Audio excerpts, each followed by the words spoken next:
In this video, let me talk about the central tendency. What does it mean? It means a statistical measure that identifies a single value as a representative of an entire distribution, or you call it as a population too. Okay. So again, let me emphasize on that. It is a statistical measure, identifies what? A single value of the entire population. For example, in a community, let me take 10 women. Okay, let me check their hemoglobin. So what you will get? You will have a different 10 hemoglobin levels, right? So in order to publish or in order to present your article, you can't mention each and every individual's hemoglobin, right? You need only one single value. So for this group, these many, only one single value can represent, and that is called as a central tendency. So what are the single value denotes? It is denotes the central value, the middle value, okay, around the concentration values. So the concentration values will be the total 10 hemoglobin levels, that is the concentration values, and we have to find only one single value out of that, it is a central value. So this is what central tendency means. So what are the essential or requisites of the good average? It should be easy to understand, simple to calculate or compute, based on all items. If there are 10 items, every item is important. So it is based upon that. It's not affected by the extreme observations. For example, if you're going to have a normal level of hemoglobin 12 to 16, and if you're going to have hemoglobin of 20 or somewhere around 3, you know what? This is extremes. This value should not affect the whole population. Okay, it is rigidly defined because we use formula to calculate. So capable of algebraic treatment because we start with the central value and we can proceed for further equations too. The sampling stable over here if you're going to have a very good average. Okay, what are the measures of the central tendency include? It includes three, that is arithmetic mean, median and mode. In this video, let me talk about only arithmetic mean. So what does mean is? Yeah, we've got into that. The types of mean you should know. The number one is arithmetic mean, or weighted mean, geometric mean, and harmonic mean. Uh, Based upon the importance, arithmetic mean plays a very vital role and it stands always the first. So what does weighted mean is? When certain values in a data set are more important than the others, we use this. For example, there are lots and lots in a data set. If one thing is important, so we compare that as more important. So in that case, the weighted mean is used. The formula is sigma means total weight, and this is observations multiplied by total weight.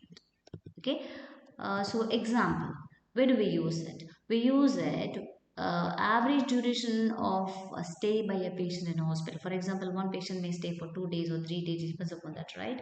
So in that case, in that sense, we can use this weighted mean.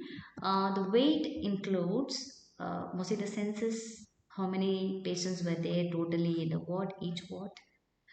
So we can calculate basis upon the formula. So what does geometric mean is? Geometric, mostly we use log scale, right? It is this arithmetic mean is related to the log scale because we refer that.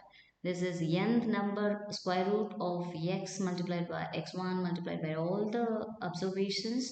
This is log. Geometric mean is total of log x by n. So where do we use it? In nursing, we don't use this. This is used in microbiological and serological research, but it can't be used in the when the values are zero or negative. So that's why we don't use it in the nursing because most of the values zero or negative also matters in nursing, right? Okay, fine. Harmonic mean. What is it? Harmonic mean is a reciprocal of arithmetic mean, that is sigma x divided by n, and if you're going to have a reciprocal of this, that is nothing but a harmonic mean is. So where do we use it actually? If you want to determine the average sample size, I mean, if you're going to want 20 groups or 30 groups differing with different sample sizes, we use this harmonic mean. So mostly in nursing, we don't use all these three. So we use only arithmetic mean. So let me focus on this. So arithmetic mean, whenever we say mean or average, it denotes arithmetic mean only. So we are going to talk about the discrete data arithmetic mean. Means what you do is add up all the values and divide by the number of the values. Values sometimes you call it as observations. So certain book says it is observations. So don't get confused with this. Okay, the sum you may get it in your exams like this. This is one part of the arithmetic mean is the number one sum is calculate the mean hemoglobin of 10 women in a study. So this is the 10 women, the hemoglobin is be checked and 10 women are considered as observations. So why are these observations or values is being used? So you have to divide by this and add up all of the values of hemoglobin should be added. Okay, and then we have to divide it by 10. So let me do this sum. Okay, so this is equal to add up all the values. This is nothing but 10, 20, 30, 40, 50, 60, 70, 80. So let me add up the single digits.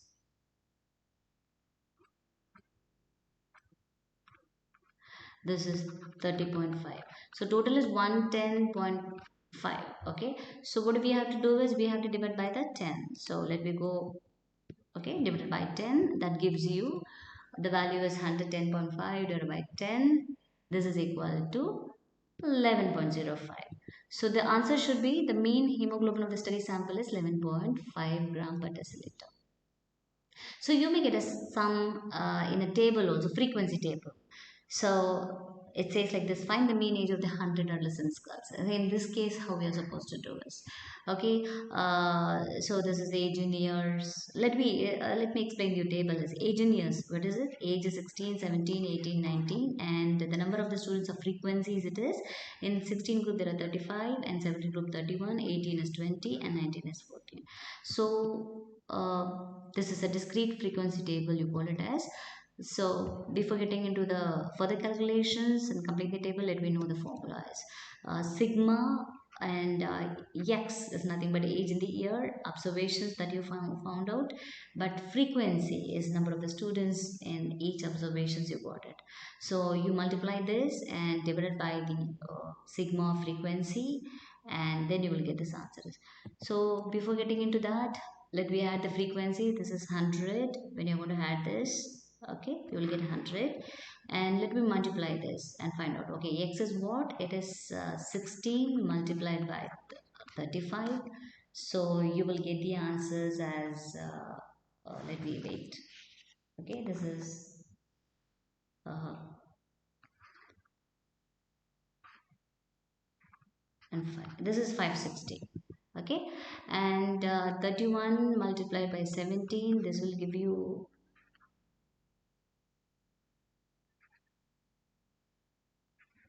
this is 527. Okay, let me talk about this is a very simple sum, so it is easy for us to do it. Okay, this is 360 and 19 multiplied by 14.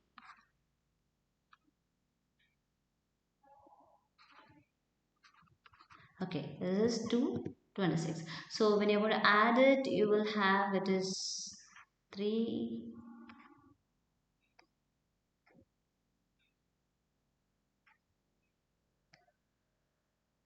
Okay, so the total value will be 1713. So let me take the values and formulate it. Okay, 1713 divided by 100. So we got this value. Okay, this is 17 and we got this value too. So we are substituting it. So fine, I'm going to get 17.13 because two zeros, two decimals will be okay. So the mean age of the adolescents is 17.13 will be the answer is.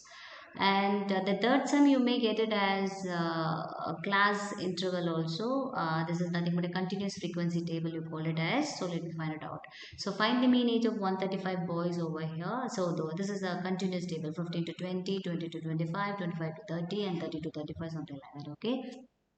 And let me know about the table first. Wait. Okay. So what you're supposed to do is let me know the formula first. Same formula, that is the sigma xf by sigma f. Let me find out the midpoint of this. How do you find out the midpoint? Is like this is upper limit, this is a lower limit. When you're going to add and you're going to divide by 2. This is lower limit plus upper limit divided by 2, you get this a midpoint. So I'm going to add a 15 plus 20. So what is the value of 15 plus 20 is 35 divided by 2. That will give you 70. Uh, yeah, before that, this also has to be multiplied because we need this value, so that's why we are multiplying xf.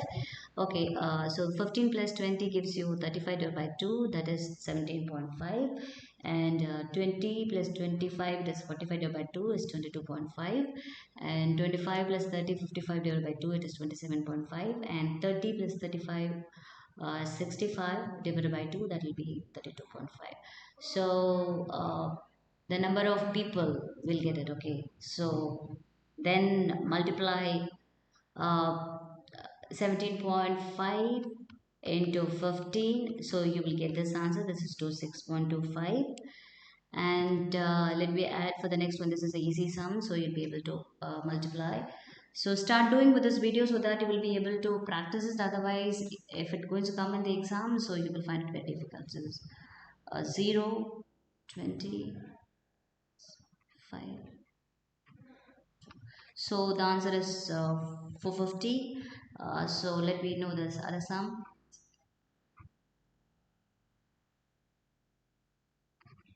Okay, the answer decimal is 0.5. So I got it as 1100. So the last calculation is 60. It is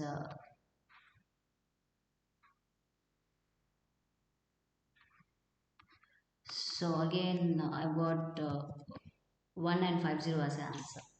So the number of people of frequency, how much it is 135. So we are going to calculate here. This is 125. And here I'm going to total it. So I got 3762.5. So here I'm going to replace the same value. So this is equal to 3762.5 divided by 135. And take time, calculate it, find the answer. So probably you'll get this answer as 27.85. So the mean age of the group is 27.87. So these are the three types of questions you may get at an arithmetic mean. I think it will be easy for you to understand. Okay, what are the merits of arithmetic mean? Sometimes it has been asked for 2 marks also. What are the merits and the demerits of arithmetic mean? So that you need to write this. Okay, it is very simple, average to understand, easy to calculate or compute. It's affected by the value of every item in a series. Okay, one should not be very extreme, other should be very less. So it is affected by all these things. So all the values matters here. So defined by a rigid mathematical formula, so you will get the same answer. Even 10, if 10 people are using the same formula, you will get the same answer. So can be treated algebraically. You can further take the calculations for further values also. Reliable method of calculating average. So what are the demerits of the arithmetic mean is it's very small and very large items affect the average value. As I told you, hemoglobin, if it is going to be 12 to 16 range, it's fine. If it is going to be about 20 or less than 3, so it will affect. The number also should not be 10 or something like that. It should be very large. So, but very large items also may affect the average value. Okay, the values of mean cannot be computed in open-ended classes. So every problem should be closed. Okay, and in that case only we'll be able to do this.